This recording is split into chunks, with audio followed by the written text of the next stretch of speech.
My name is John Damroth. It's a used record store. We sell music on LPs and CDs. We also sell movies. Records and CDs sound better than streaming usually. But not everybody needs that kind of quality sound. So streaming, provides adequate listening for a lot of people. Whereas there's a whole other group of people that want a perfect record, and they have their $20,000 stereo system so that they can listen to the perfect record in their perfect chair with their perfect speakers, and tell their friends they did this. And I'm not an audiophile. I just like music.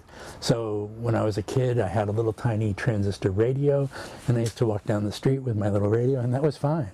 And for a lot of people, that is fine. So it's, again, going back to that notion that everybody has a different criteria for this, different tastes, different moods, everything else. So to me, anything goes. It's like however you want to do it is good. Napster, streaming, CDs appeared, cassettes, all these changes. And in some ways, that's probably what I would consider my biggest accomplishment, is being able to ride all those changes and still exist now. Now, we're super careful about what we buy. We've always been careful, but now, we really can't afford to make too many mistakes. I learned a lot from Pandora and from Spotify as well. I enjoy sitting around listening to them, the algorithm, figure out what we might like next and all that stuff.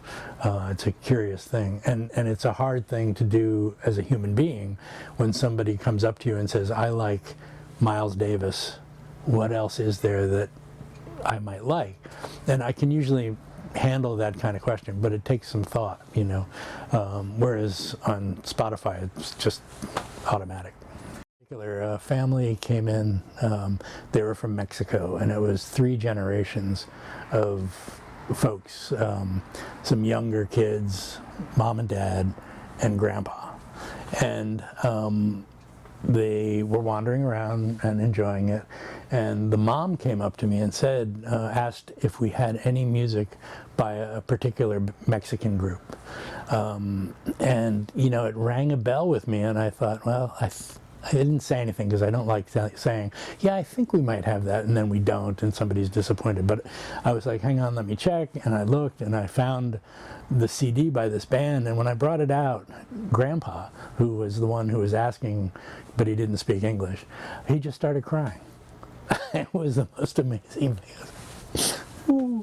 But that's the power of music, that's the thing, that's what actually drives all of this, is music makes a connection with people that is extremely powerful, and it elicits memories, people bond over it. It's a very emotional and powerful thing. Almost every day somebody says, what a great store, or I love your selection, or just something like that, and they're commenting really on what's happening musically in here, and that's a great thing.